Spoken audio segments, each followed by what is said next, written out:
example po yung divorce, hindi po ba Catholic nation tayo? No?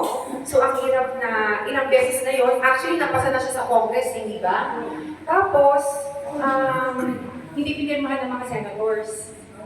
So, hindi ganun kadali na magpasa ng batas dito sa ating bansa. Pero kung tatanungin niyo ako yung divorce, isa lang.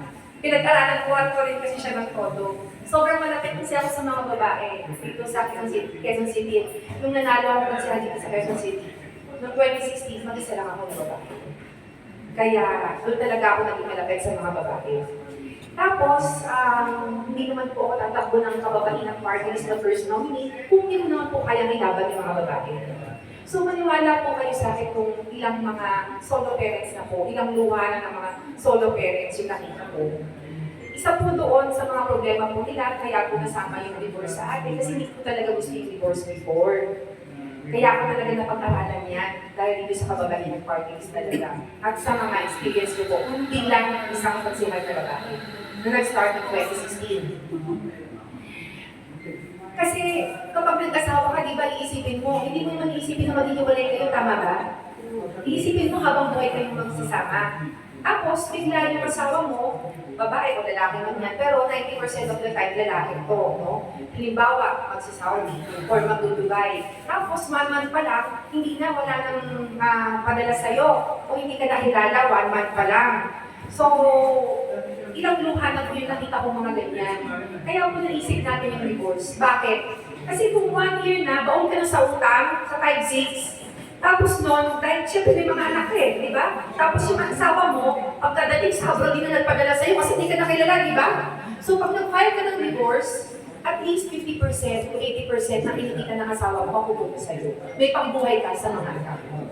So ibibigay lang natin yung divorce sa mga may kailangan nito. Pinag-aralan ko kasi bawat bansa, iba-iba ng grounds yung divorce nila. Nagkataon yung atin, yung napasa sa Congress, yung hindi pinagmahan ng mga senador ay merong irreconcilable differences. So yun po yung tatanggalin ko. Kasi bilang isang mambabatas, baka yun po ay maabuso lamang. Malawak yun yung hindi pagkakaunawaan. Baka mamaya hindi lang magkasundo sa isang bagay na maliit na bagay. 1 week or 2 weeks pa lang kasal, maghiwalay na. So, para kung hindi po maubuso yung ating batas, pinili ko lang po yung grounds for divorce. Pinag-aralan ko yung sa China, pinag-aralan ko yung sa Estados Unidos, pinag-aralan ko yung sa Europa, yung mga grounds for divorce nila. And pare-pareho lahat yun ay may irreconcilable differences. Sa China nga lang, sa China may 30 days na cooling off period. Sa Saudi Arabia, pagdating doon, at sa mga ibang Arabian countries, lalaki lang po ang pwedeng mag-file ng divorce. Ang babae hindi.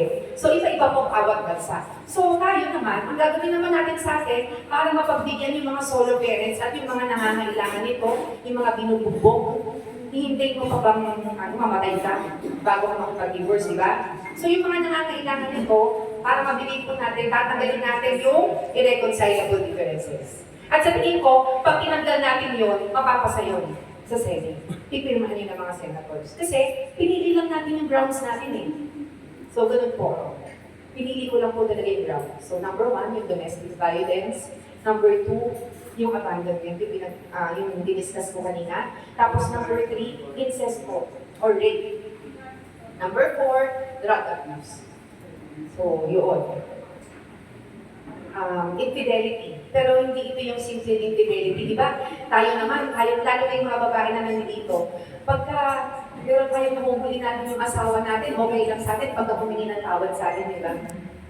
Kasi karamihan sa mga babae, ayaw nilang lumaki yung mga anak nila ng walang tatay. Di ba? Karamihan yan, karamihan. Pero ito yung sitwasyon na to ay kapag pinili na ng asawa natin, na doon na siya tumira sa kapitbahay at doon na siya magkaroon ng asawa. Yun na yung maging asawa niya. Ay, hindi pala asawa. Yun na yung maging kasama niya at magkaroon sila ng mga anak. In short, nagkapamilya na sila. So once na gawin niya yun, once na piliin na niya yung kabila, doon ka naman mag-file ng divorce. Bakit? Kailangan mong buhayin yung mga anak mo Para at least, uulitin ko, para at least yung kinikita niya, may makuha ka sa kinikita niya, may pagbuhay ka sa mga anak mo. Hindi ko naman sinasabi na huwag siya magtrabaho. Magkatrabaho din yung babae. Di ba kayo natin magtrabaho malakas tayo.